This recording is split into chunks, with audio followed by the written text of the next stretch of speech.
Hello. Hi, Javelin. Hi, Trux. Hi, Topaz. Hope you're doing well. Look, the main screen behind me has anyone that I have fully got full friendship with. Wow. I didn't realize this was a thing until like I booted up the game yesterday, but I forgot to show it. I think I actually clicked continue. But yeah, very cool. Okay. Plug my controller in. Get.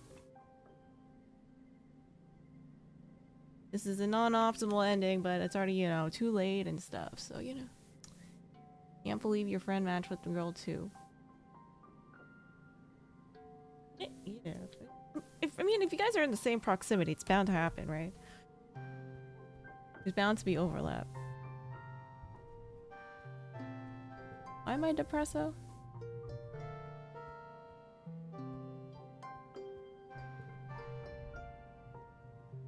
Oh, we already maxed out. I think so. Was he in the front? I don't remember.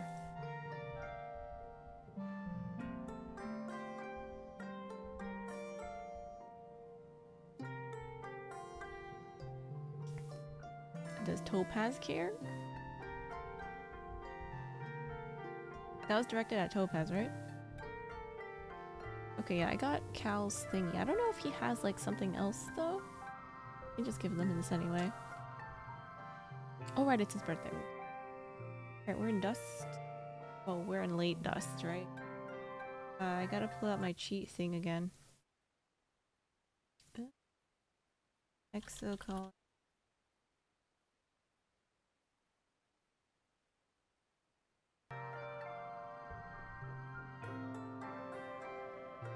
Okay, yeah, so that's all the dust birthdays. Hello, potato. I'm the potato.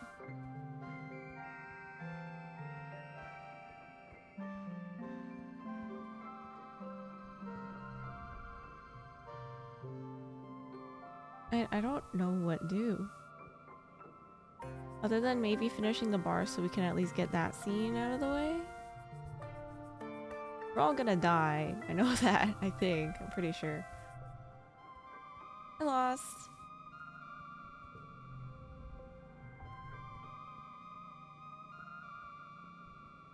Okay. Let's progress this thing, I guess. The bar.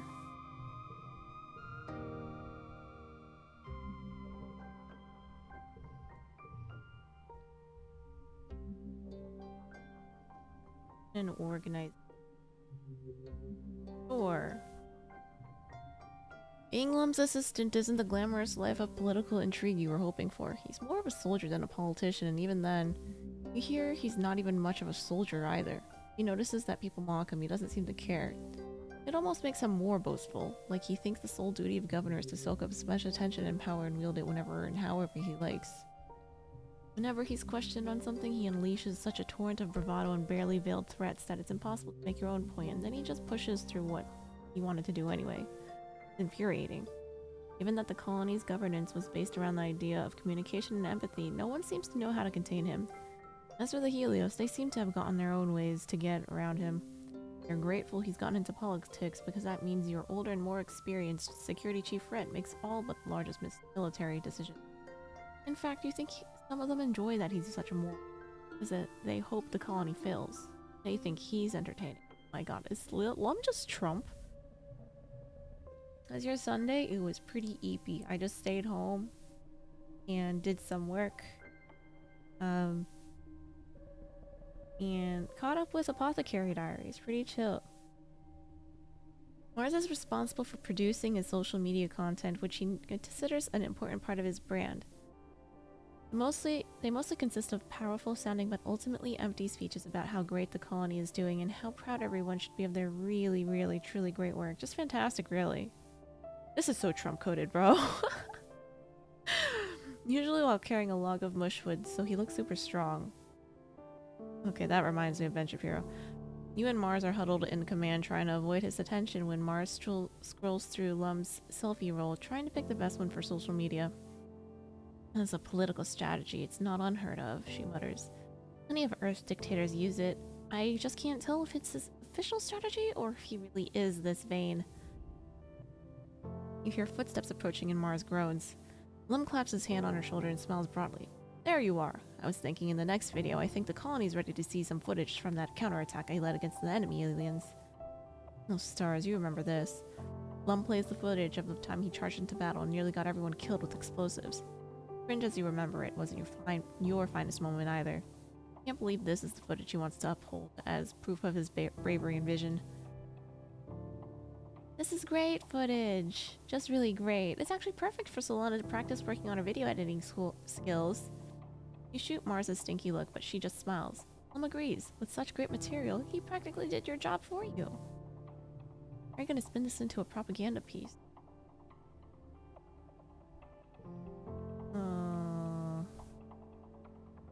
Do try to make him look bad.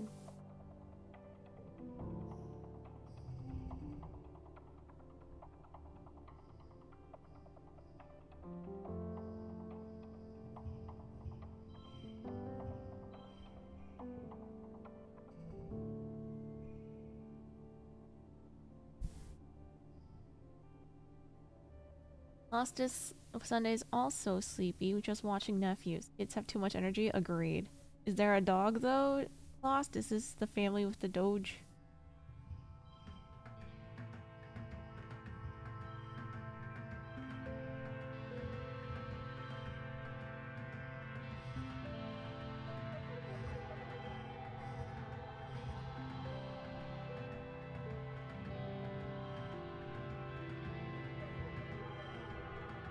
You want?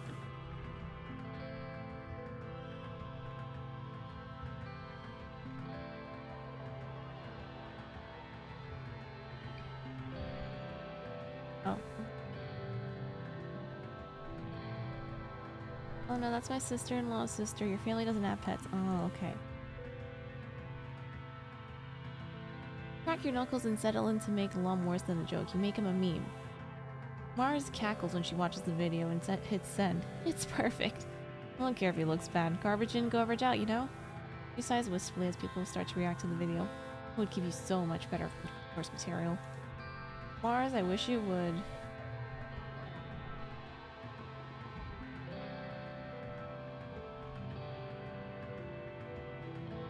Man, I wish Mars was governor. I don't want to be governor. Mars, here, take this. Flower. Rex. Take this. Dog.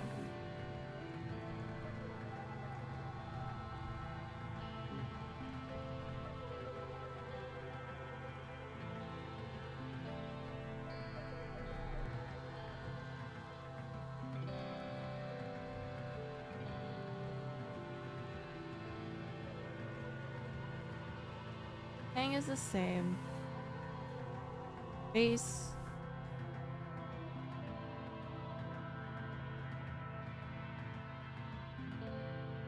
Oh right, it's Mars's birthday. So who's what to? Oh, Vase's birthday is next or next month, whatever. Have an egg.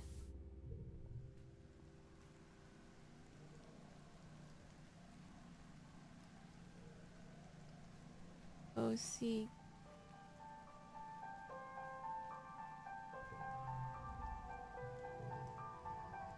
This. I think that's. Oh wait, no meat. Where's no? What with this?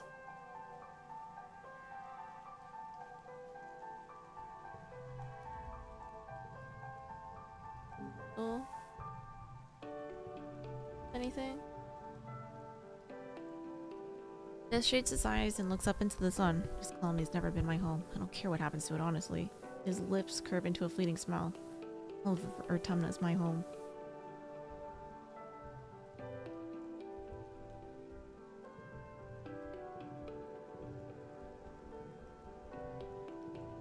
Make friends in uni that like to game. Yeah, you should just do that. Don't look for a relationship. Just look for friends. Because if you're looking for a relationship, you only attract bad things. My opinion. You let things happen naturally. I think it's better that way. Especially since you're saying you're Demi. You should be friends with someone first.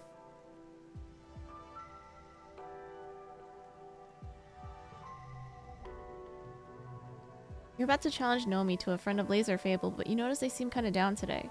When you ask what's up, they just sigh and scuff their feet in the dirt. Lana, what do you want to be when you grow up?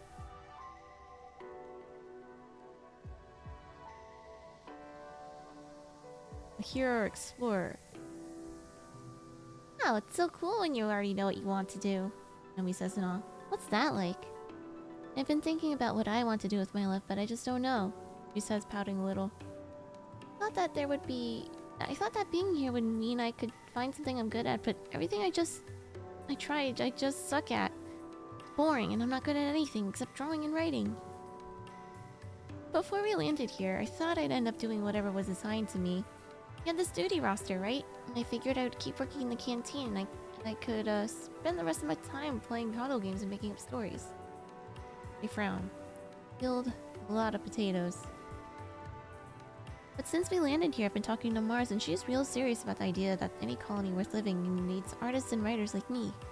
They touch their fingertips together. So I was thinking, what if I really did follow my dreams? He perks up a little just talking about it. I could be a comic artist, or a hologame designer, or a writer. Oh, I could be anything as long as I get to make stuff that people like. What do you think, Solana? Colony needs people like that. Do you really think so? She exclaims, holding her hands to her cheeks and popping one foot off the ground. Oh, I'm so happy! You know that in ancient times there used to be people called bards whose only job was to tell stories? That sounds like the best thing ever. My god, Nomi's our bard. You only find desperate weirdos and catfishers. On dating apps, yes. Yeah, there's a weekly esports thingy planning to look at this Friday. My uni, I should be able to join.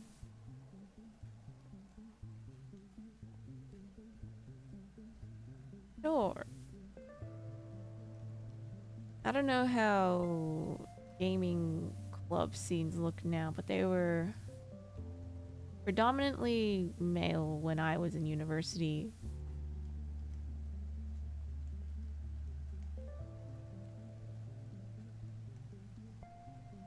Over 6 years ago.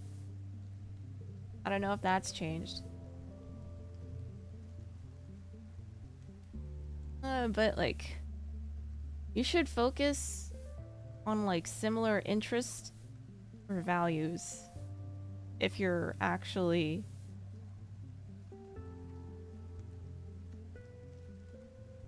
you're going to end up in a relationship, I mean.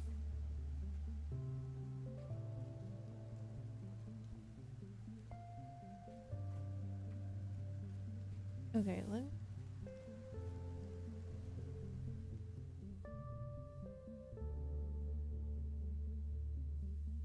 And toughness. Persuasion and organizing. I guess we can just keep doing this.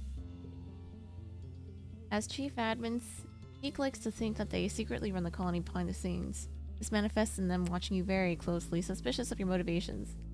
The adults, especially the older ones, you'll always be Crash kids, not to be trusted with anything of importance. One day, they pull you aside. Solana, I need your assistance for a classified mission, they say. Surprised. You can never trust anyone. Be a trap. Be a trap.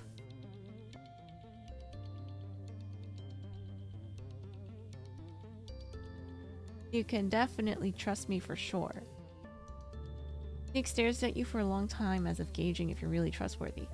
In that case, they say, looking around to ensure you're not overheard, I need you to run down to the depot and pick up some personal item for the governor. You nod and take a note of the items. Wow, you didn't think people as young as Lum got hemorrhoids. Mars is overjoyed when you bring her the gossip and gives you a few kudos as a finder's fee. Within a day, word's gotten out on the holonet about Lum's unfortunate affliction. Lum is on Ven the next day, complaining about people spreading rumors and his image being tarnished. He really goes to show how disrespectful people are here outside of Earth's rule. Zeke shoots you a smug look. They knew they couldn't trust you. Oh. Wait, he fed that us on purpose?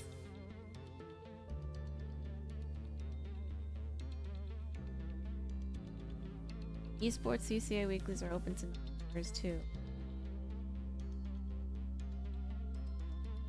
60-40, that's high.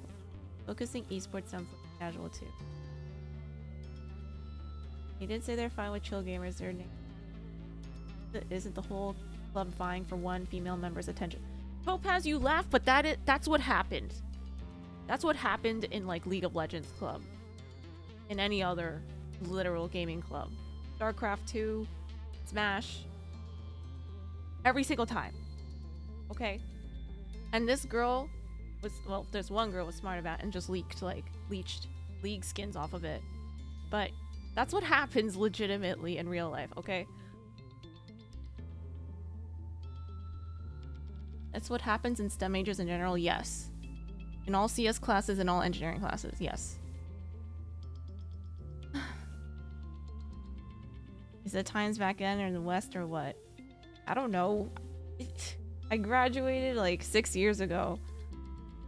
And this was happening while I was leaving.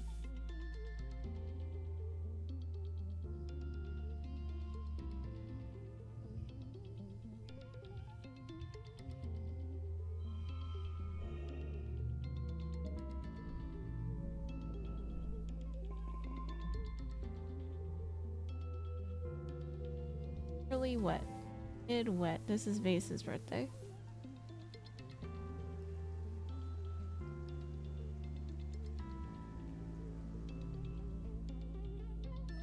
Here, have this thing.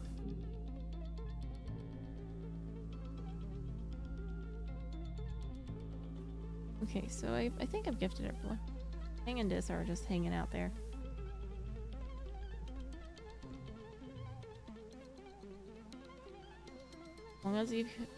So long as you have the right mindset, you should just go into university and try to just meet as many people and friends as possible. Because university, the primary goal from that is networking. Because after you graduate, like a couple years down the road when you're still working, you're not going to remember anything that you've learned in college. Unless it's like literally applicable day to day to your job. But the friends you make there will last longer. However you want to interpret that, I guess. If you want to make that clout chasing, then okay.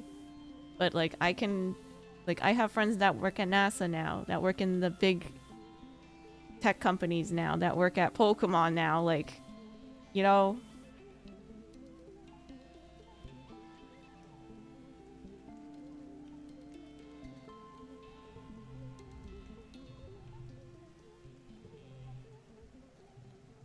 You find Mars frowning over a textbook on her holo.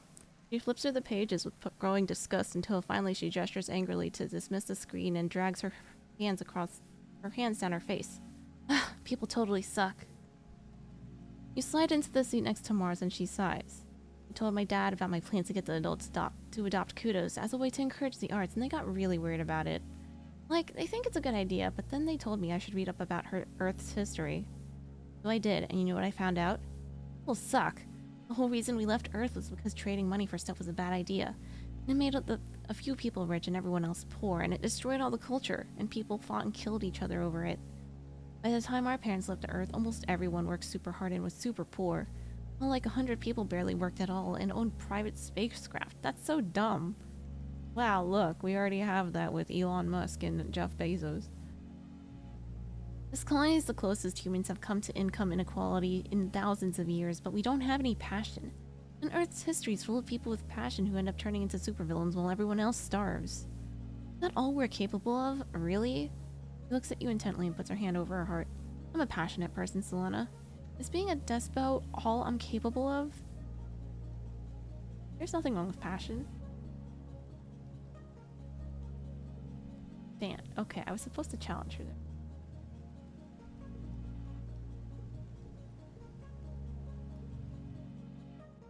But yeah, those are all friends I made just because we had the same interests in things. Whether it had been like gaming or we were in the same class or something like that. All natural connections. I'm gonna... Oh, oops. Just clicked.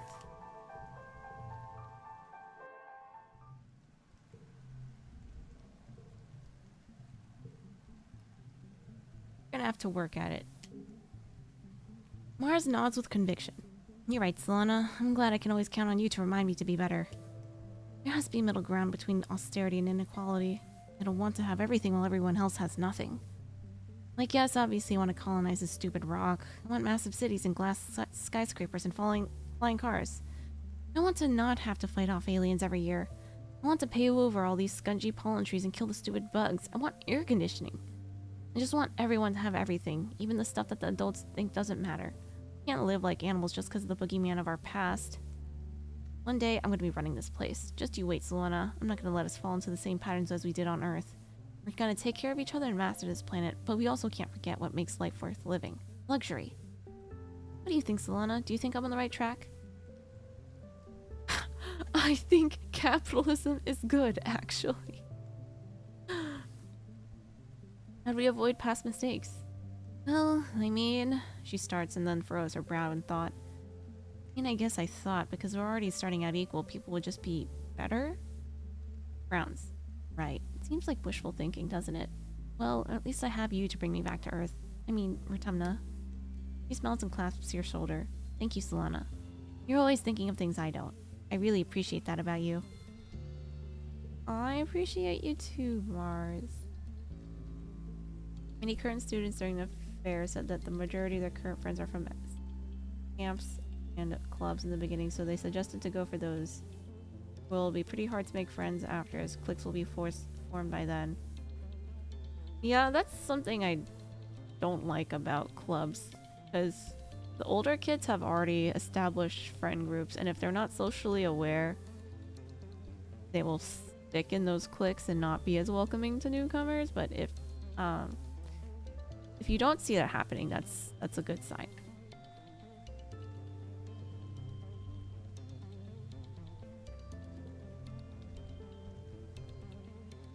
Speaking from experience, of course.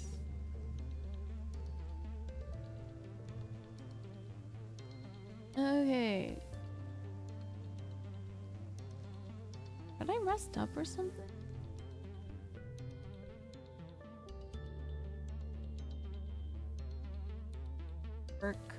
Work assist the governor? Though most people have made great efforts to find common ground, unrest between the Strato and Helio factions is common. The colony was founded with peaceful, egalitarian goals, and the soldiers and scientists of the Heliopause represent everything your parents and the Vertumna group were trying to escape on Earth. This fundamental culture shock can be difficult to navigate, even for those with cooperation in their hearts. And then there are those who do not wish to cooperate. Instance barges into the command while you're on shift, not waiting for an audience before she starts barking at Lum. Governor Lum, tell your soldiers they are not and never will be welcome in my lab. Soldiers? Lum blinks. You mean the researchers?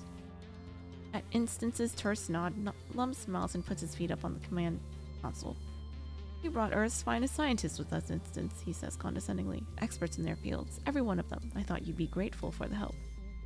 As assistants, not as lab heads. You can't just come in here and state... I can, actually, he says, spreading his hands innocently like it's not his problem. Look at this place, Instance. Your weird hippie experiment failed. If it weren't for us, you'd be burying each other right now. Everyone has to work together.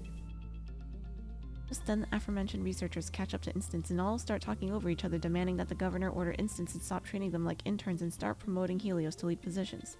Instance starts yelling back and the command becomes a chaos of scientists screaming and waving their arms in consternation with each other. Side with Instance. Instance is right to protect the colony from presumptuous eggheads with Earth's poisonous ideas in their head. If the researchers want to help, they can at least do as they're told. You add your voice to the din, though probably only Lum hears you. He frowns. Lum tells you to ignore them and get back to work. Listen while you file reports. You could practically write these reports back to Earth with your eyes closed, or in this case, your ears open. You half-heartedly type up a report and continue to listen in. You think I'm just going to hand over classified colony intelligence to a bunch of space cops? Instant spits and the researchers all clamor to deny their relationship to the Heliopod's military. Don't you pretend like you want to send me back to Earth in chains. That's why you're here, isn't it? You don't care about Vertumna, you care about recovering your master's stolen property. I bet you would have loved to get all 4 of us, she says, but Fluorescent had the good luck to die before she could see her work destroyed by a bunch of jackbooted Earth thugs. You flinch. It hurts to hear your mom's death described as good luck. Instant stands ramrod straight, her face crimson with fury. Well, if you're not going to get me, and you're not going to get my work either. Lum steps in finally. Now, Instance, you're right. We were sent here to bring you to justice, but now we're one colony. Neither ship is leaving Vertumna again. We sent a message to Earth telling them that the colony was a failure and justice has already been served. No one's coming for you. How can you know that? We haven't heard anything back from Earth since we went through the wormhole. They could be sending a new fleet of ships right now. A strange expression crosses Lum's face. I've been in contact with Earth, he says with an air of finality.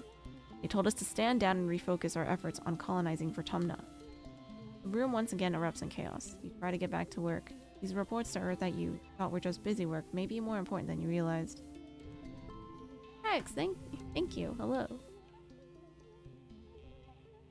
The current esports CCA president is a woman. Wow, girl boss slay.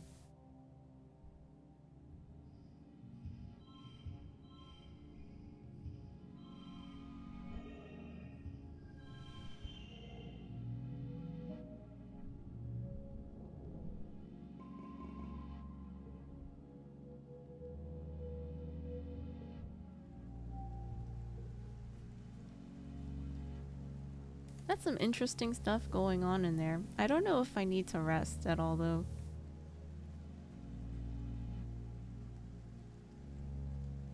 Let's give this something. Yeah, let's get out of here.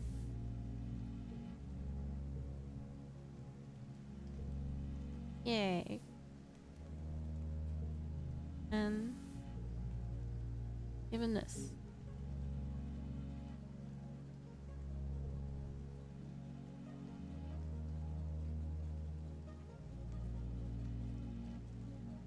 Okay, hi Dad.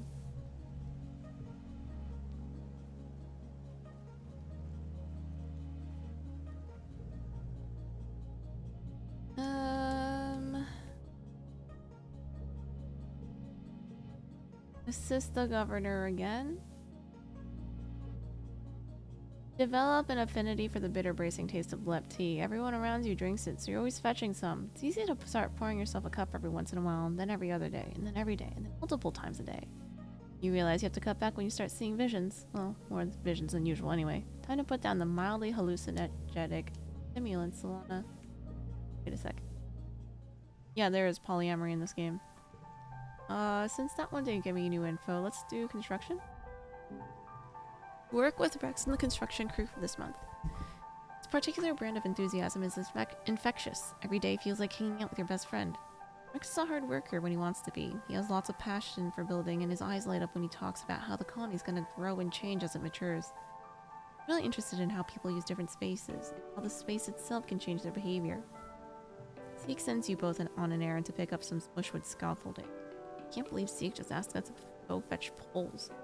Laughs, adjusting his grip on his end of the armful of poles. Get it? Groan audibly. And wonder how he can make it or tolerate such bad jokes about his own canine features. No, I'll take any excuse to make people laugh. But what's really funny is I've never seen a real dog. I probably never will. Before the Helio left the Earth, I guess the big fashion craze was for people to splice animal traits into their genomes. If I'm the only dog boy, does that make me super fashionable? Get to the construction site and start setting up this area for the scaffold. The bushwood poles are strong and flexible, perfect for creating temporary supports, and light enough for 2 people to put them up quickly. You volunteer to be the planner. Draw out the plans and organize the poles, and instruct Rex as he monkeys around up there, lashing them together. Rex takes direction well. You get the scaffolding built in less than a day. Rex beams up at the scaffolding proudly. Make a good team.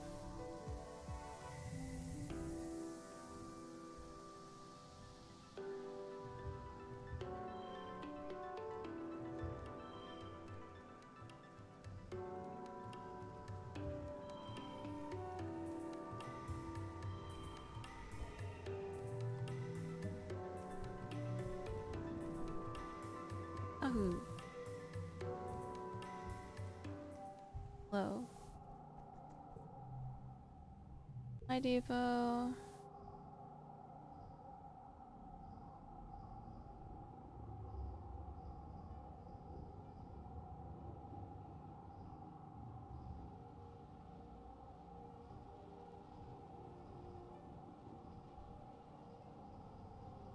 Oh wait, I can't even buy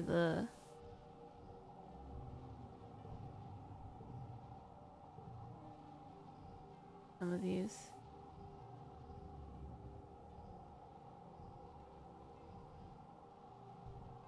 I'm gonna buy this so I can at least add them to the collection.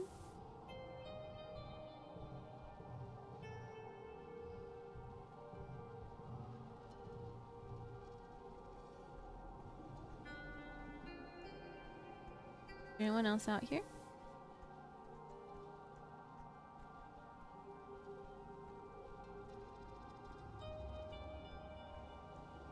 Why is it so... Oh, here's this.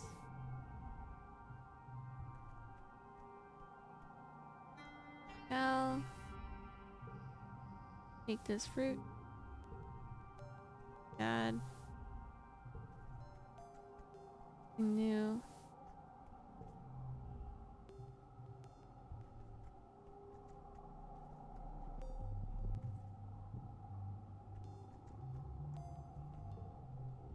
Base. How many?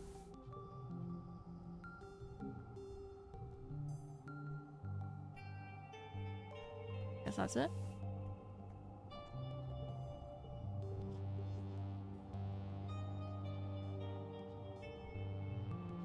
See. Check in with Rhett. This is the last chance.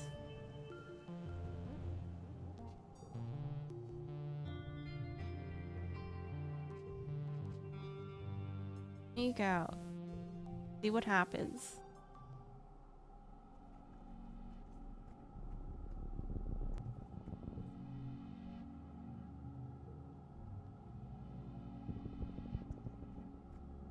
One is nothing. I'm out here?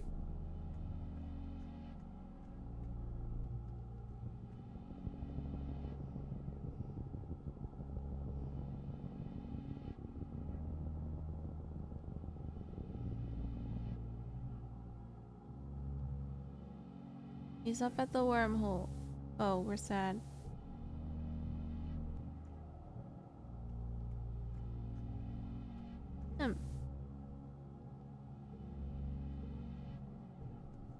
Nothing new.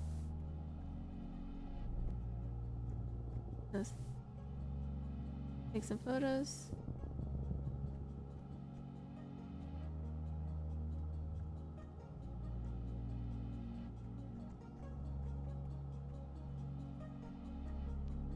Okay, yeah, nothing else happens in Glow.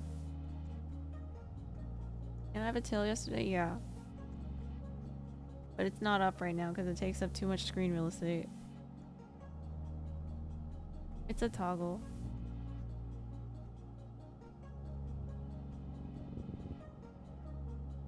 Nothing here, let's go home. Could have just rested today. Knowing the attack is coming as it always comes in Glow. There's nothing to calm your nerves.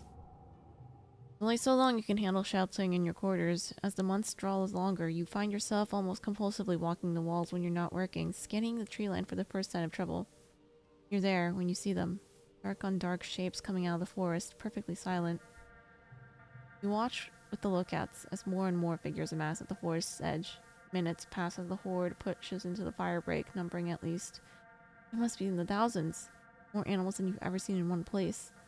The ground is choked with a teeming carpet of smaller creatures darting in and among the legs of... No. Oh no. The forest bends as Faceless emerge from its depths, followed by two more, and then more, and more. You lose track of how many Faceless appear on the tree line. A discouraged cry rises from the guards. One Faceless destroyed your colony. Two Faceless required an irresponsible number of explosives to take out. And this many faceless? You're not even sure. The guard beside you gasps and points off into the horizon. There, the darkness has seemed to coalesce into pillars, and they're moving, like legs. You hear trees being trampled underfoot as something gargantuan makes its way towards the colony. You can't even see its body, just its legs stretching so far up into the sky that the glow of the planet can't reach it. It looks like death. Wait, there's even more? A familiar being cuts through the horde and stands at the front like a general leading their army. Gardeners must come in all shapes and sizes, but you know this one from the hatred in their eyes. It's Noctilucent. He steps forward. For millennia, I have been tasked with keeping this planet safe from invasive species. Extreme weather, plague, famine, the migration of predators, all tactics I have used to ensure an invasive species cannot find foothold in where they do not belong. Their command of human language has vastly improved since you saw them last. The Gardeners learned quickly. Controlling you by indirect means has proven ineffective, they say, glaring up at the row of horrified colonists atop the walls. I can no longer ignore the destruction you have caused and the threat you represent to the planetary system. However, Tim steps out of the tree line and stands behind Noctilucent. His eyes find yours unerringly across the firebreak. Some gardeners argue that you have the capacity for reason, so I've come to offer you an alternative. Your unconditional surrender. Noctilucent smirks up at you. Surrender is the correct word, is it not? Something your singular violent brains can understand. The terms are simple. Humanity will cease reproduction, cease expansion, and in return will be allowed to live out their remaining lifespans within the bounds of your walls. Do you accept? Steps forward. I'm going to tell you the same thing I told your little double agent spy. His voice booms out from the wall. You and your bullshit deal can bugger off and keep buggering off until you think you've buggered off so much you can't bugger off any further. He points at Noctilucent. Then bugger off some more. This planet belongs to us humans now. It's hard to tell, but you think Noctilucent looks amused. Maybe they were hoping this would be your answer, and of course Lum speaking for the colony. It was inevitable. So be it, they reply. The attack begins. Fight, I guess. Going to enjoy this, Noctilucent calls out. Finally, I can wipe you aliens off the face of this planet. The wave of attackers rolls over the firebreak, crashing against the walls. Flying creatures scream overhead, and the sound of plasma rifle fire fills the air. You rush towards the garrison and join the squads. As you run, you notice... No, the colony's well defended. As you run, your heart soars as at the colony's defenses. A cheer comes up as a squad takes down the first faceless. In the distance, Utopian and the surveyors are in their gliders, wrapping cables around the legs of the gargantuan cloudscraper. A roar of triumph. Its vase, holding Noctilucent's severed head. He grins and throws it aside and wades into a pack of manticores. Against all odds, the battle's going in your favor. You're descending from the walls when you're thrown to the ground by a tremendous rumble. A few meters in front of you, something tunneled towards you through the mud. You have the impression of something long and dark that cuts through the ground like a shark through water. You scramble to your feet, but it cuts off your path, forcing you towards a geoponics outbuilding. It's the storage set. Mostly empty, because besides bales of hay used as float cow feed, it's dimly lit, but you can see another door at the far end. The creature advances, throwing up rocks and chunks of dirt as it tunnels closer. Wait it. 99.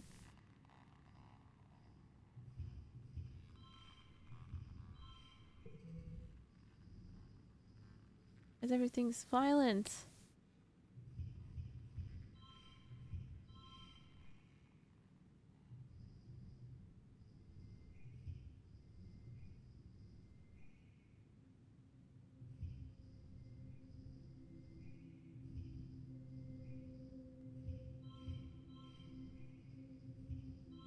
Or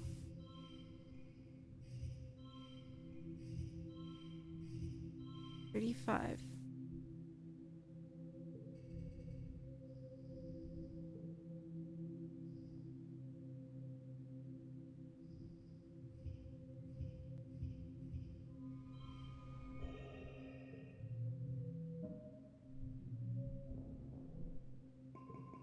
Grab a rake and back into the doorway to wait for the monster to emerge. As it rears up and thrusts a long black snout out of the ground, you stab the rake down into it, dispatching it. Before you even have time to be relieved, you spot a second one tunneling towards you. Take another step back into the storage house and feel heat. Storehouse. The building's on fire. The dry thatch roof quickly ignites and rains flaming debris down on your head, filling the room with toxic smoke. The ashy heat is intense. You can feel it ripping the moisture from your lungs with every breath. You rush for the rear door, but the fire moves so fast. You're trapped as a roof beam collapses in front of you. You hear a cracking noise, and then just pain, and a noise like a bell, and the world goes dark. You wake to chaos, a confusion of light and heat and smoke. Fire! Head's pounding. You must have hit it and blacked out, but you aren't sure how you got here or what on Vertumna's happening. Something important you need to remember. Oh wait, this is where Anemone comes in. Stomach lurches as the floor crumbles beneath your feet and then collapses. Body aches. Eyes burn from the smoke. A figure appears through the flames. It's your friend. Your friend? Wait, why can't you remember her name? She's gesturing and shouting at you, but all you hear is a ringing in your ears. Out. This is the same exact sequence of events we saw in the beginning of the game. Low season. Glowing eyes. Make your head to clear vision. Is that some kind of dog like from Earth? Wait, hold on. You remember this from another life. The dog. Monster. It's about to end your life and probably Anemone's too. She tightens your grip. Prepared for this earlier. You remembered this day for many years. The choking heat of the fire. This dog creature's dead yellow eyes haunting your dreams. You've prepared for it. Specifically, you installed an armed freeze trap right where you knew the animal would be standing when it transformed into a towering horror. As it does, you detonate the trigger. The trap sucks inward, drawing all heat from its surroundings. The monster's feet are frozen to the floor as it instantly crystallizes, becoming an ice statue. Anemone does not stop to wonder how this happened. She gives the statue a solid kick and it shatters into a million fragments. You emerge from the inferno of the shed, burned and concussed, but alive. Anemone smells. It's good to be alive. You have your wounds tended in the med bay. Other soldiers are in much worse shape, but at least the battle's over. It was close. You think that Noctilucent must have genuinely tried to wipe out the colony this time, but they can't talk. Hi, Otto. You. Otto says nice butt, Otto. And then Otto said thanks, Otto. Hi, Dirt. Close. You think Noctilucent must have genuinely tried to wipe out the colony this time, but they underestimated what it would take. You feel a certain pride for your tenacious species. You don't know what the future will hold or how much longer your colony will be able to hold off the planet's wrath. But for now, you're just happy that you survived to live another day. And that day is your birthday. By the time you've recovered, the suns have returned, and it's your 20th birthday. You're a fully fledged adult now, though in many ways you already were, and have been for a long time. You and your friends step out to greet the new day, and start the rest of your life on Vertumna. That was it? What happens if we lose? Reach your 20th.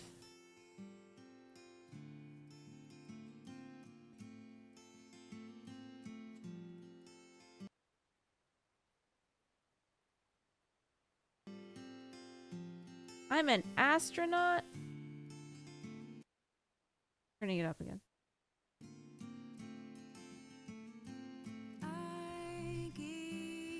You can become fascinated by the wormhole and its connection to the convergent domain. Some might say obsessed even. After learning all you can from the ground, you take to the stars again to see it up close. Your unlikely partner's Vase. Ew! Who dreamed of returning to the stars when he was a boy. Excuse me? This is an awful ending. Derp, derp, derp. Wherever Vase goes, you go, because I don't have any choice. He leads the missions, and you're a sidekick. He's number 1. Trains for years to pilot the Helios, his old scout ship, and you trust him with your life out there in the stars. They forced him on me for real. Where's this? First mission is brief, just a flyby to collect more readings at a safe distance from the edge of the event horizon. Second journey takes you right into the wormhole where you discover what you guessed from the convergent domain ruins. There are dozens, maybe hundreds of other wormhole exits. You both want to go through the wormhole and see if there are other inhabited planets through the exits. Maybe you can figure out what became of the rest of the Convergent domain. Refugees of a hostile planet like yourselves. Maybe one day. But what about... This is a hard person to love, but once he's let you in, he's by your side for life. Never really finds himself on the right side of colony authority, but he's the best surveyor in expeditions. Utopia defends him as best she can. Spends more and more time outside the colony walls, even during Glow when the colony is supposed to be locked down. This earns him some distrust from the more militant factions in the colony. What is he doing out there, and who is he meeting? Utopia's word keeps him out of trouble, but it isn't enough to keep Dis from frequently being hauled in for questioning. Dis grows to resent the colony more and more every year. You fight a lot about how he feels trapped there. How it feels like he's blaming you sometimes for keeping him there. He tries to make it the best of it for you. The good news is that you got one of the hardest endings to get. Hardest because most people don't get that far with base. Oh. Don't go to space. Pippochi.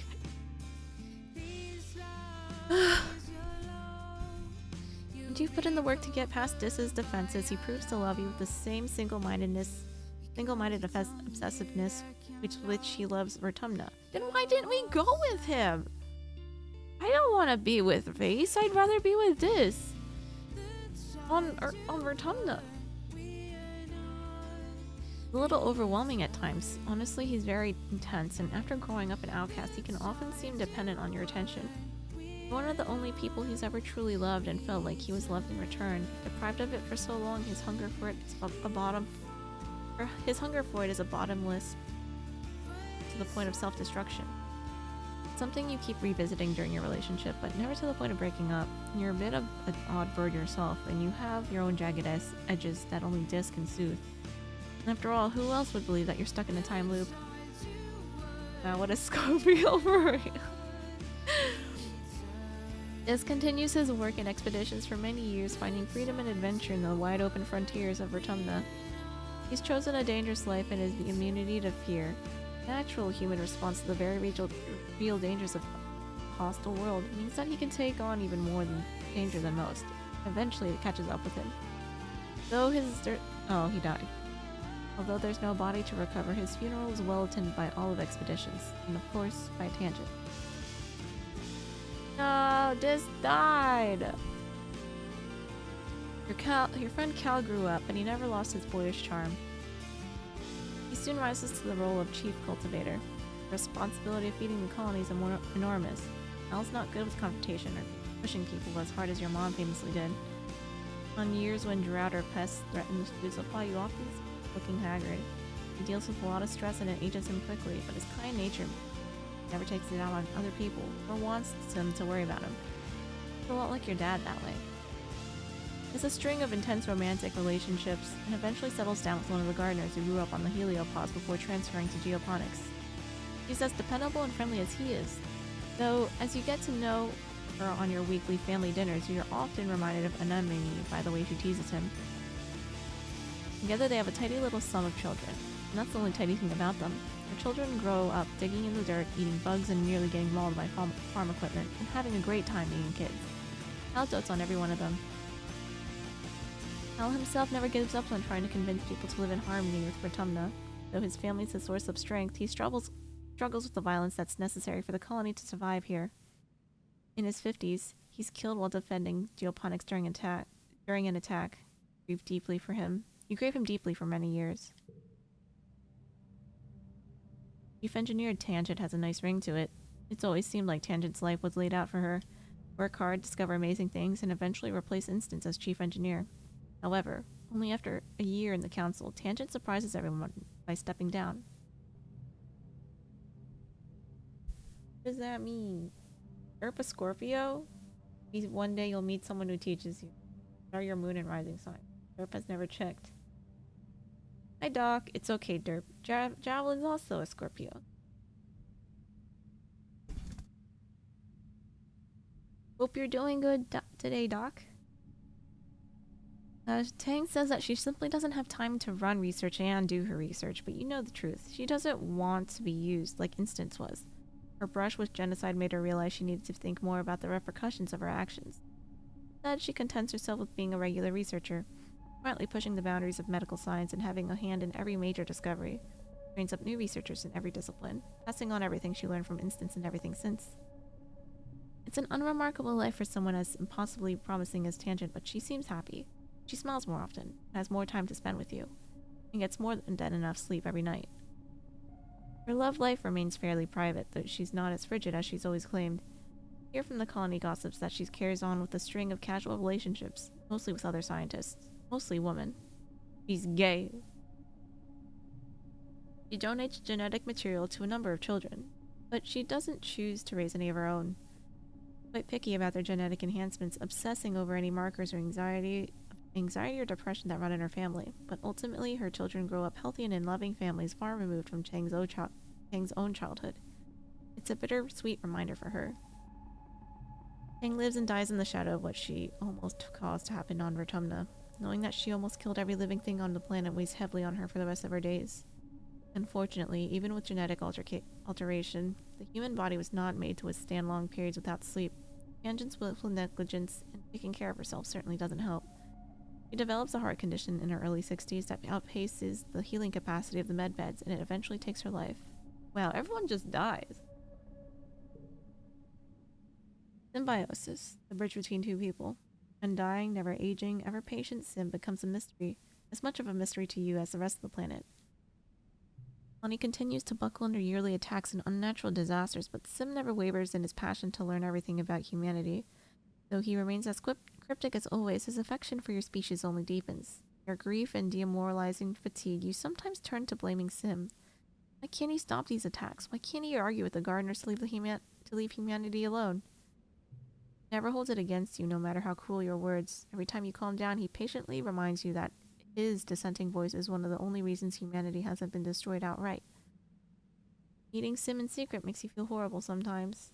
You're being torn apart in the middle of this war. You love your friend, but the war takes its toll on your friendship, just like it wears down the colony. As the years go on, you venture out less and less often. It's dangerous out there, and your work keeps you inside the colony. Eventually, you stop seeing him at all. I think he might have taken another form. Maybe he's moved on from the humans to study some other animal. Or maybe the gardeners have given up on understanding humans. The attacks only grow stronger every year. What about...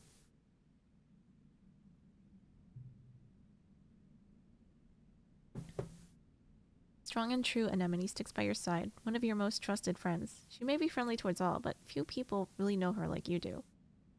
Everyone's surprised when she retires from active duty. She trained so hard. What could possibly have convinced her to give up her passions? It all becomes clear when she and Vase announce her pregnancy a few weeks later. Vase and Anemone, and now Anemone apparently, are big proponents of what they call a balanced family, with Vase protecting the home from the outside and Anemone raising it from within. It's so strange to see such a stubborn girl act so docile and doting, but she seems determined to make it work, and her mom is overjoyed to see Anemone following in her footsteps. However, as the years pass, you begin to see cracks form in Anemone's happy household. Vase's overbearing nature really leaps out as when he has her trapped in with 3 of his kids under their roof, insisting he doesn't want his kids to be raised in some hippie creche like Anemone was. Eventually, their relationship takes a turn for the worst. Anemone shows her physical wounds on her skin, but it's harder to see the emotional ones. When she flees to your quarters late one night with bruises, you welcome her in and give her all the support you wish you could have given her all those long years she couldn't see. So she's in a physically abusive and an emotionally abusive relationship with Vase.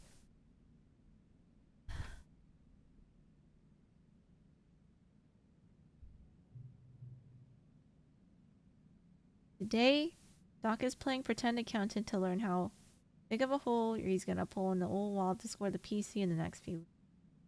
Look. Chirp says he wasn't born in a hospital. That's okay, he just needs the city. The biggest hole for the fattest PC that will last 10 years. What are we aiming for? Maximum pain for maximum profits. Yes, that's how I built mine. Children are raised in the creche, though. Anemone doesn't go back to defense. Instead, she starts up a sports ball team again, finding her joy in teaching the next generation of athletes like Calm taught her. Despite her scars, Anemone lives a long, happy life, becoming something of a cool aunt figure to everyone who crosses her sports ball pitch. Your dad never really recovers from your mom's death. He tries, but his smile just isn't the same. He continues to carry the weight of feeding the colony on his shoulders, ranching and farming and analyzing new native plants, trying to find better ways for humanity to thrive on Vertumna. The attacks on the colony destroy his progress every year, and the stress ages him prematurely. Watch your father grow weaker under the strain until one day a sudden heart attack claims him in the field. He worked hard every day to see Vertumna flourish, but you have to go on without him. He'll always be with you, in the ground you walk on, in the trees that give you shade, and in the cycle of the life that sustains you. But what about your Hawkeye? Is a good companion, but you're no replacement for its own species. When a herd of Hawkeye roam closely enough to the colony, you release it back into the wild. After a few years, you're greeted one morning by a whole litter of Hawkeye kittens outside your door, and hop solo, proudly showing off their family. Your Vriki grows from the size of a small dog to the size of a bear, becoming more and more unwieldy. More terrifying to small children. Before the council can force you to do anything about your arachnid octopus friend, it just disappears. You look everywhere in the colony for it, but your answer comes from outside the wall. New Vriki nursery tree. In the colony is host to many curious Vriki pups who call your Vriki home. And in my later years, you and Vase make plans for one final journey through the wormhole. You're gonna see what's on the other side. You're gonna see what's on the other side, even if it kills you. But maybe it's one way you'll be able to break this cycle. And through the wormhole? Enter the wormhole, feeling reality bend and stretch around you, pulling you with the weight of countless lives towards one beautiful singularity.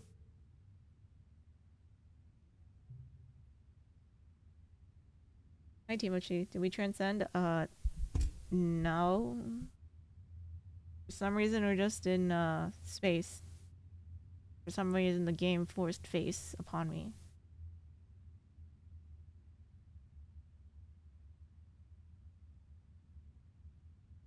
Sheriff doesn't know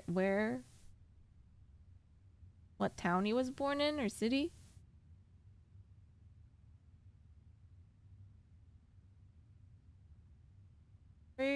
That went that Derp's mom went into labor while a huge storm was happening, causing a flood. Well, ending career as astronaut, pretty surprising. I thought it'd be explorer. It said astronaut. Oh shit.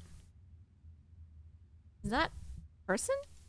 You seem so familiar. You feel like you know them so well. Oh, it's you, only ancient. Okay, so we've seen this before. Yeah, I could have done better. Well, I tried. There was a girl. We were young together, Tammy, with cotton candy hair. It's such a shame to see her life sniped out so young. We could have saved her. Let's go. Go with them.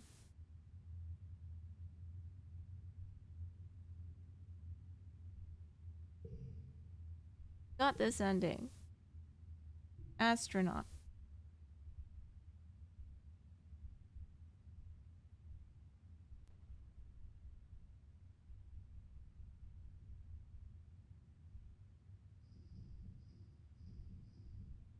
A new game plus already. Wow. Start your new life.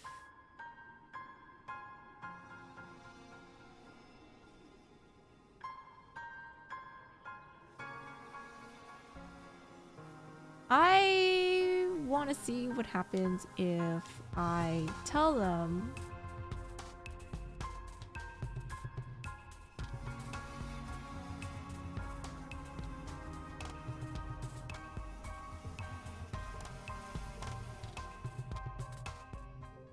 like I have an ending, but I want to see what happens if I want to try to get like a different ending from like last minute decisions made. What happens if I tell them that Sim exists and here's a payload?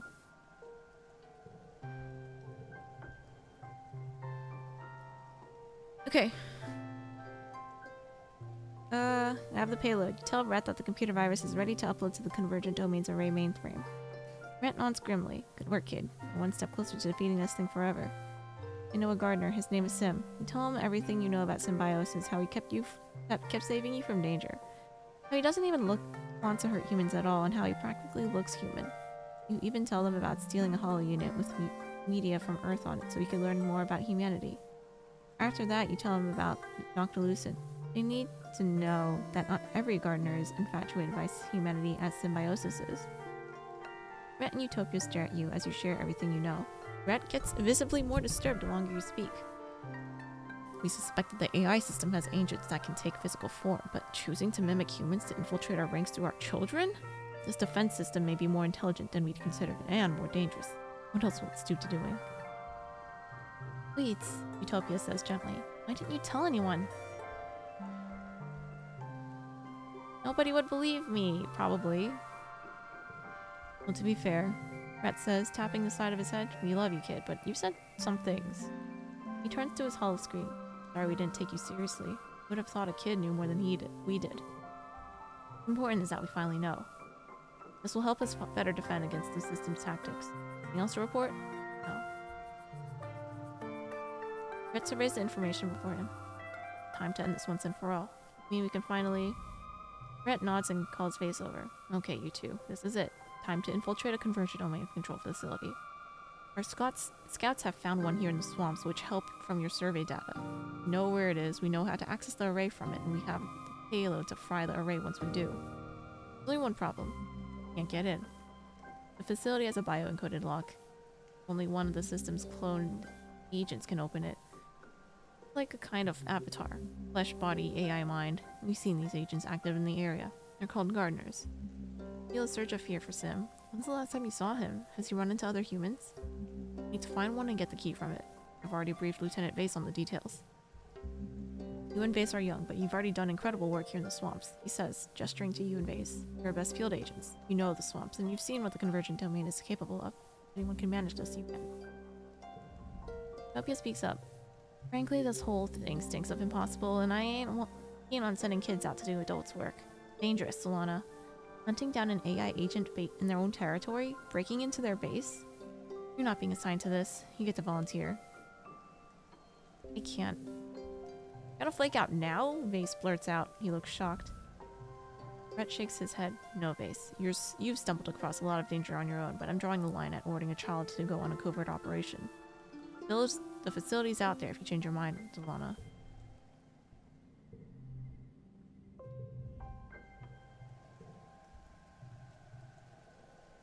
Okay.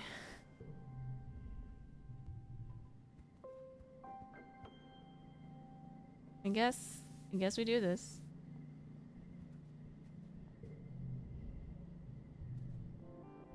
Go to swamp.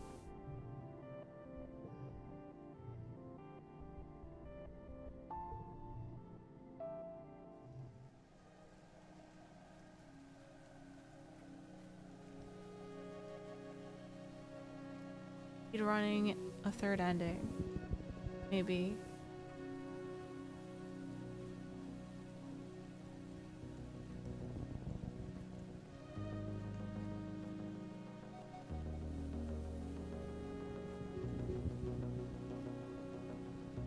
Wait, let me double check.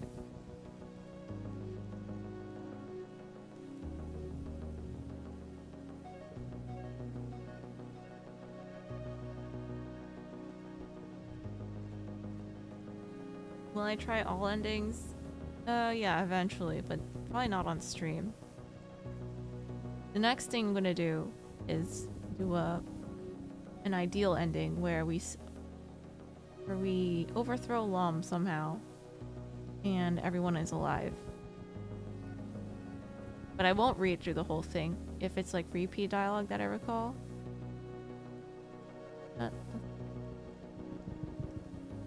That looks like the thing I might need. Okay.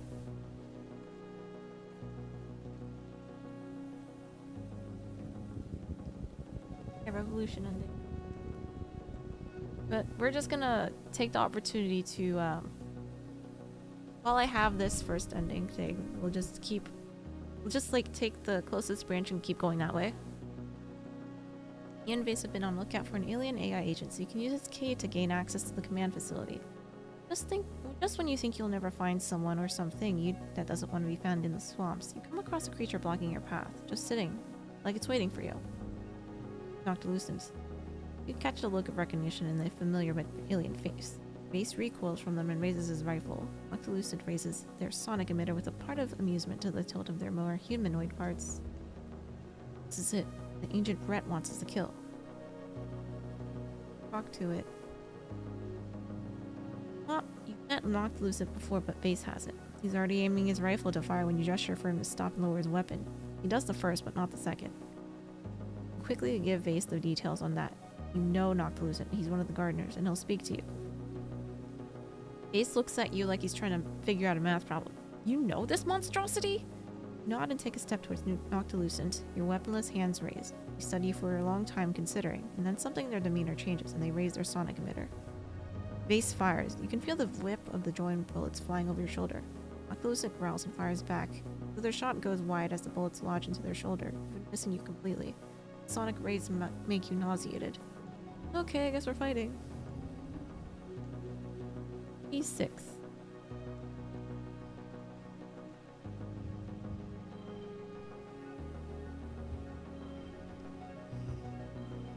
Six.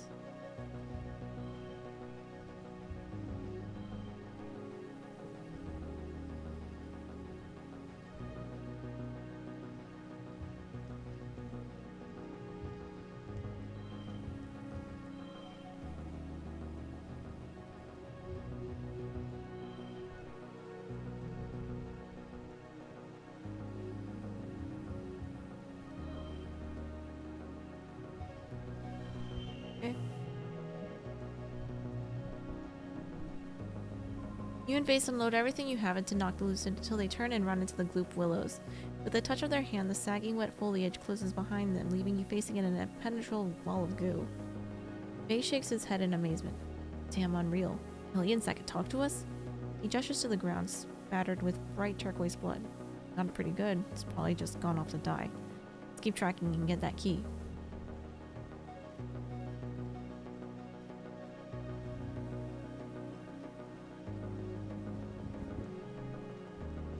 Follow the coordinates to the control facility Rhett told you about. It looks like the other convergent domain sites, that is. It doesn't look like much at all. Just a hole in the ground. There are no guards, but a short way into the tunnel is a large circular iris door. There's no visible opening mechanism or lock. Vase smacks his head against the door, but it doesn't budge. Yeah, this is the place alright, but we aren't getting in without a key. We have to find the gardener agent and get the key off them like the chief said. As you crawl out of the hole that leads to the facility, you catch a glimpse of something large moving through the gloop willows. Something watching you, maybe. Can we call for backup? No. Rhett sent us here for a reason. We need to get in, get out quickly. We're the ones with the most experience with these kinds of facilities. A larger force would be too obvious. Okay, so where's the other exclamation point?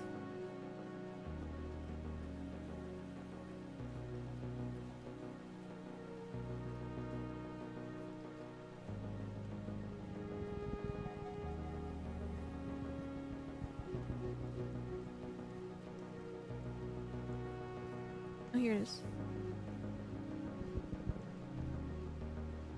You follow the trail of turquoise blood through the swamp. It has a faint glow to it, making it easy to spot, and also easy to tell when you're lost completely. It just stops. You wander for a while, looking for any sign of a wounded gardener, but after a while, you find not quite what you're looking for, but... Hello, humans. Noctilucent greets you with their sandpaper on glass voice. They're standing out in the open, arms at their sides, completely unafraid. What's more, they're completely uninjured. There's no trace of the damage you managed to inflict on them during your brief but bloody fight. Vase lunges forward a few steps. Impossible! We almost killed you! Why aren't you dead yet? Noctilucent doesn't smile. Not in any way you recognize as a smile, but it's a sense that they're amused. Then someone else steps out from the trees. Sim. He stands at the midpoint between you and Noctilucent. Solana, he says, his almost human face creased with worry. I'm sorry. I'm not here to save you as I usually do. He looks to Noctilucent. Certain has come to this. Can't we just permit them to multiply? Noctilucent cuts him off. Like explosive thornwood in the southern continent. Little brother Sim, do not pretend non-knowledgeable. An invasive species injures the garden. My brother encourages the weeds. They continue speaking to you. He waters you, tends to you. It is his nature to inquire and to learn. They narrow their eyes and move a hand to their sonic emitter. Forgets his design, but will now recall it. Tend to the garden, we must pluck weeds at the root.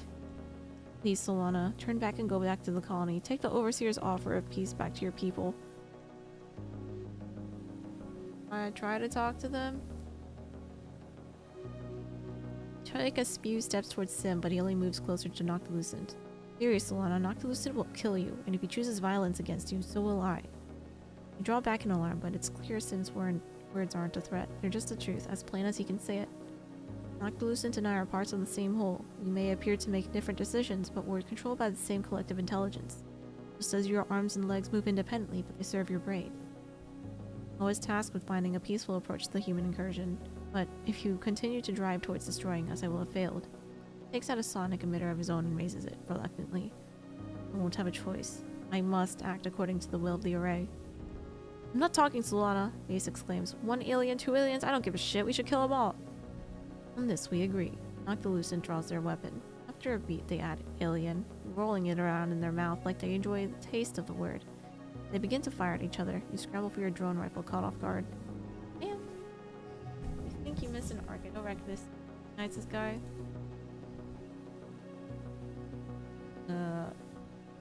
Mayhaps.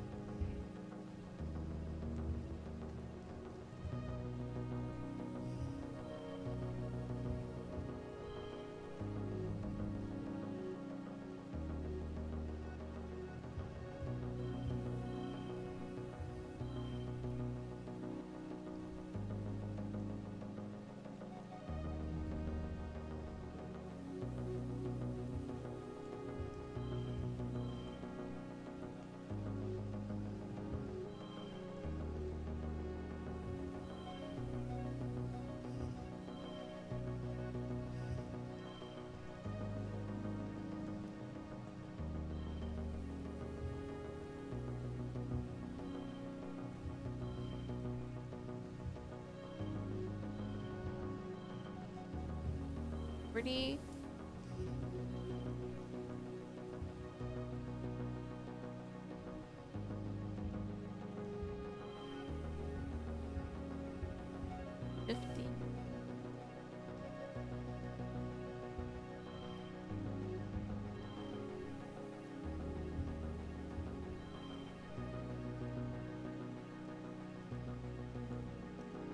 Okay.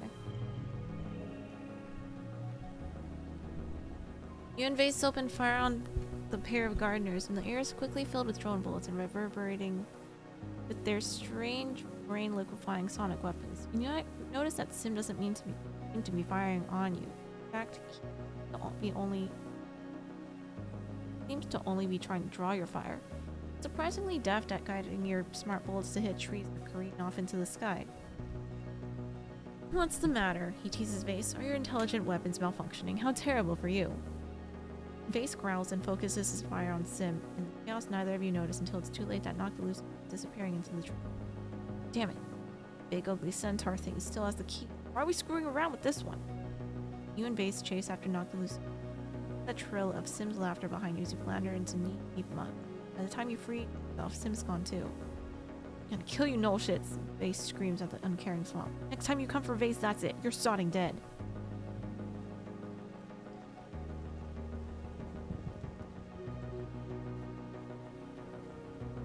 Going away from it?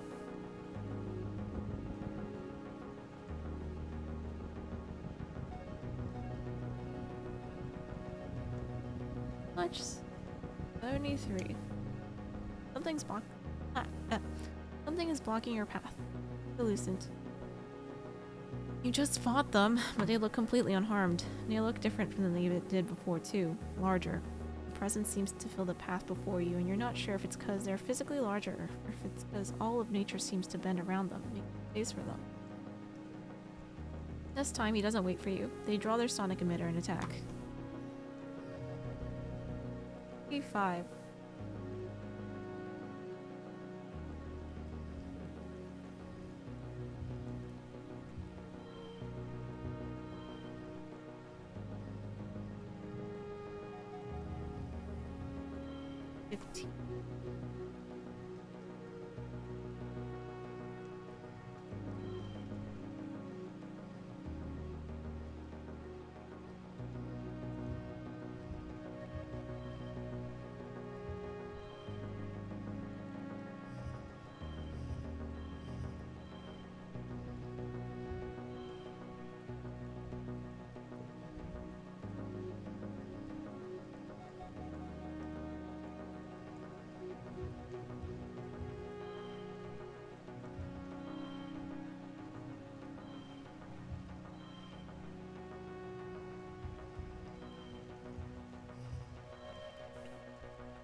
Okay.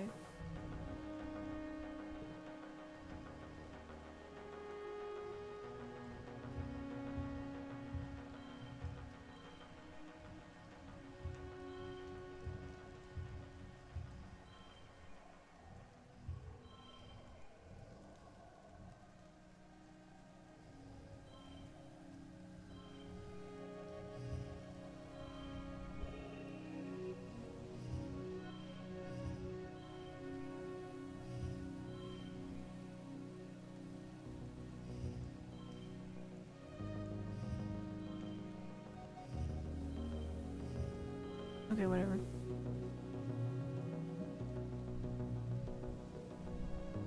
The first volley from the emitter almost takes you to your knees, but it misses Vase, giving him time till he needs to go on the offensive. When your head stops ringing, you take off after them down the path. Noctilucent is obviously trying to lead you away from the facility, but Vase won't let him get away again. This Noctilucent staggered under a hail of drone bullets by the time you catch up with it. Add your firepower on Noctilus, and when you add your firepower, Noctilucent finally collapses. Wait a long time to make sure they're really dead. Up is eerily silent. Take their weapon. You pick up their weapon. A strange gunflower device seems to be modeled after your own weapons. You point it experimentally at a tree and squeeze the trigger softly. You hear a high-pitched hum, but nothing happens. As you gradually increase pressure, the tree begins to tremble and shake, and suddenly cracks and splits down the middle. Well, that's effective. For a facility key. You search Noctilucent's corpse, but there are no pockets to speak of, at least nothing that can hold a key. Hey, Case says, pulling out his plas cutter. The facility is biocoded, isn't it? Base saws through the exposed sinew and muscles of Noctilucent's neck. It's gory, slow business, but eventually Vase pulls their head from the body in a gout of turquoise blood. For good measure, he saws off one of their creepily human hands too. What's left of Noctilucent slumps to the ground in a lifeless pile of disparate parts. There, now we can get into the facility. Oh my god. I'm glad we didn't have to see that.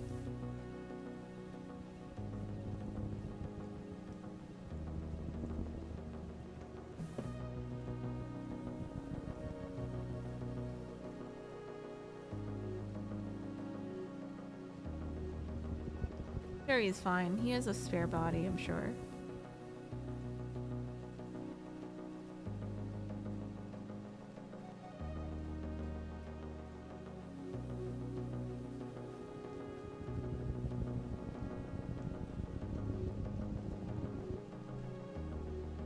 Back at the control facility, iris-shaped door remains locked to you.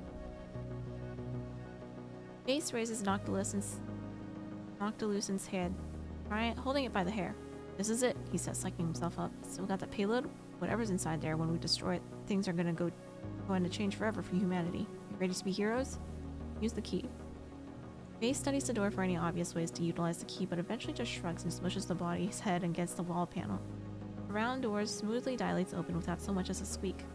Convergent domain facilities all look as if the planet has begun to swallow them up, even the ones that are still active.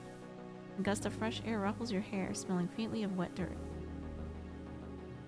You follow the twisting tunnels down a central path that swept clean by recent footprints. Smaller branches head into deeper shadows, covered in generations of dust. Some paths are completely blocked by natural stalagmites and hanging roots. Through some doorways you see more cloning tanks, others are overgrown with glowing blue fungus. Hi, Fairy! Everything is big and empty, as if these great rooms once contained furniture, but everything has since rotted away except the walls and crystal console panels. Everything is damp here. You can hear the distant throbbing of pumps swamps water out. At last to another large iris door. And again, press the head to the panel. It opens. Now a familiar silhouette steps from behind the door and blocks your way. It's Noctilucent again. The same Noctilucent whose head Base is holding. Base growls and scrambles for his drone rifle. The fuck? He starts, but another Noctilucent steps from the shadows in the tunnel behind you. Then another one. Clones! They're all clones! Base exclaims. They stare at you with triplet menacing expressions. As a unit, they raise their sonic emitters. You have done this. They speak in unison, their voices like the creaking of dried wood about to snap, forcing us to take this form, as bodies. Messy, biological, inconvenient is this one. Controllable, rasps another at the same time. Infuriating, third concludes. Their faces twist in a barely restrained hatred, and they speak again in unison again. You cannot kill a gardener. Your vermin brains do not even comprehend what we are. Look past them. Your look with the base. Without speaking, he just gives you a nod and silently mouths go. Base yells, and all of a sudden, everything seems to whip from slow motion to super speed. You turn and run as chaos erupts in the small tunnel way around you. Blasts from the sonic emitters reverberate over your head, but you hear the meaty womp-womp of Base clobbering the two gardeners behind you with his rifle, drawing your attention not with his drone rifle, but with his own body, the most distracting weapon available to him. And only one knocked loose and stands before you. Run and dive, sliding your body under the reach, like you're on a sports ball pitch. As you scramble to your feet, the iris door closes behind you, locking Base in with the gardeners. You can't stop to think about Base's sacrifice, how everything you've experienced together in the swamps has led to this moment. Base entrusted you to be the hero, and in doing so became one himself. For real, you have to survive now, so everyone knows he was a hero to the last. Reach the control room. It's a cavernous space. You must have been slowly descending as you walk, because the ceiling soars so far overhead you must be deep underground. Nothing leaps out to stop you as you walk down to the center of the room, flanked by rows of massive cloning tanks, some broken but all are empty. In some, a glowing green fungus has begun to reclaim the tanks. It washes what you can see of the room in a sickly yellow hue. Sitting in the center of the room is the most mechanical structure you've ever seen in the Convergent Domain ruin. A large central column with mechanical legs squats imposingly. Legs squats over the tanks, like a spider tending to its cocooned prey. You approach the column and climb the steps. There are no screens or visible interface, only pairs of the same knobbly fungal protrusions you've used to access the array before. You doubt you'll be welcome in the array if you interfaced with it like you have before. You'll need to upload the payload without losing your mind to the central consciousness, or worse. But how? You take your copy of the payload from the holobands on your wrist. Look for somewhere to plug it in, or something. You're not sure. Shit, how do you use this thing? You know this. Take a deep breath and will yourself not to panic. A skilled engineer like you should be able to understand it. The array was created by mortal minds just like yours, despite its own overblown opinion of itself. You calmly search the command structure for anything that resembles a data port. Eventually you find one and fit it within the payload's universal connector. The console hums with life. The payload is ready for upload. Upload. You grab onto the interface handles and connect with the array. Your vision goes blank as you're sucked into the alien mainframe. Your mind filled with abstract forms of data and functions, impossible colors imagined by sightless beings. In the space between seconds, your consciousness is mapped across a truly infinite space, a digital space. It's somehow known to the meat of your body, too, by the very molecules that make up your form. The math at the center of the universe, and at the center of all living things. Its tendrils intertwine around you and sublimate you to its holy fractal. You divide endlessly. The struggle to see yourself as a unique being. See yourself as an entity separate from its perfect whole.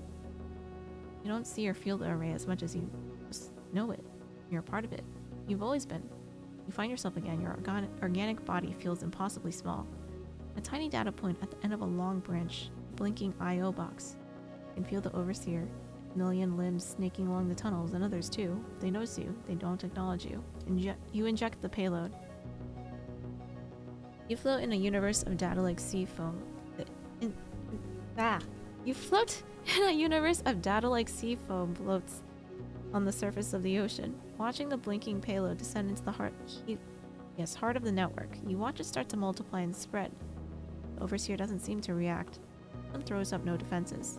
Maybe such an attack is unimaginable, but nothing happens. Then, your vision returns. You're back in the cave, and a churning hum fills your senses. The console before you is powering down for the last time, and you're not alone. Dim is here. He looks up at the command console in horror, strides past you and touches the interface handles. After a few silent seconds, he carefully lifts his hands away from the inert, lifeless growths.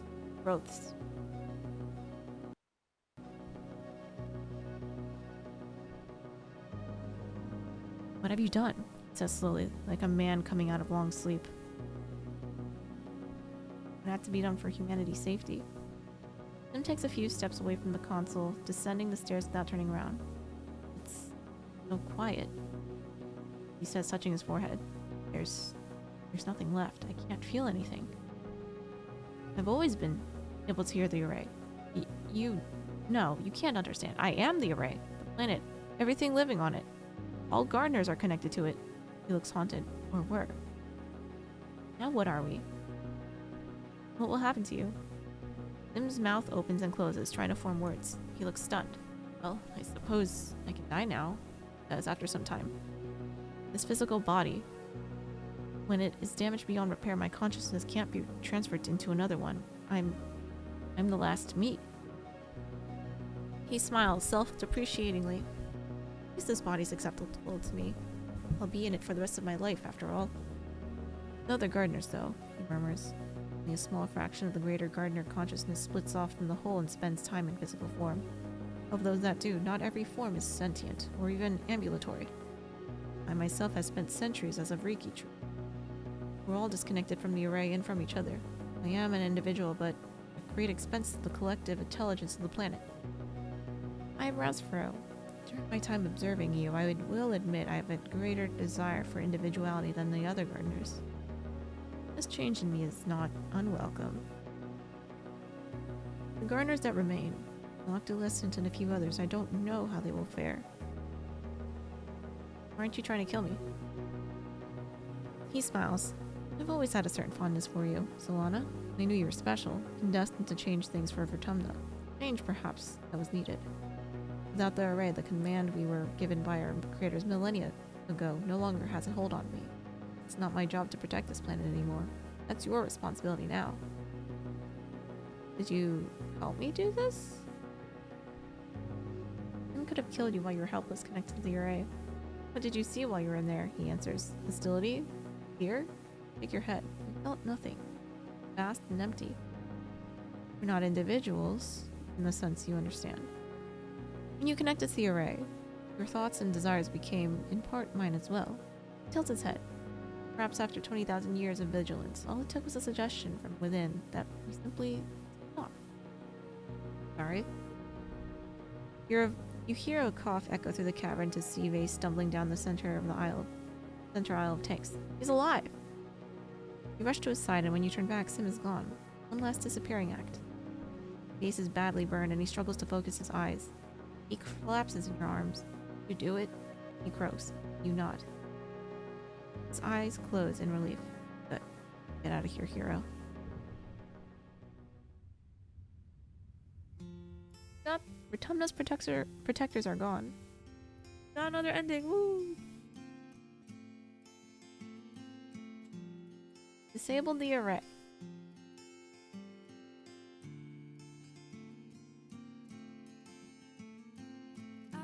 There was an achievement for this one. Blow it all up.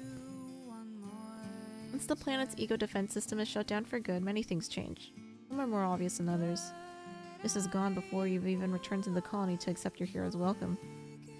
The yearly attacks in Glow cease. Glow season becomes a peaceful period when many creatures are dormant.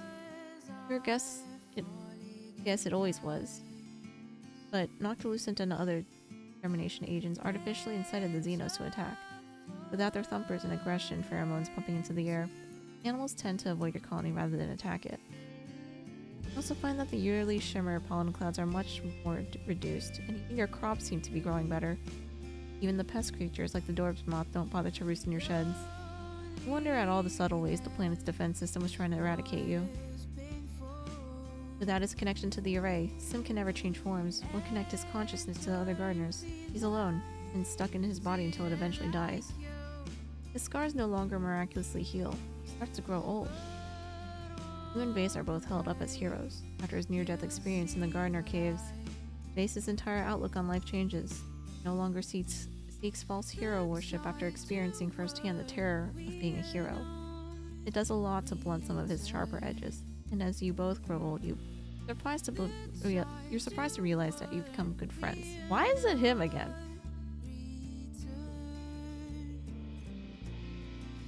In the moment of your death, as your brain cells fizzle out one by one and shut forever, a vision swims in your mind's eye. Oh look, it's me. You get the sense that she's disappointed in you. It's a horrible feeling. You feel flayed from the inside out. I hate these endings, she said sadly. I don't like to be reminded that we have the capacity to be so cruel, so unthinking. I'm not going to break out of the cycle by force, you know. Could have done better.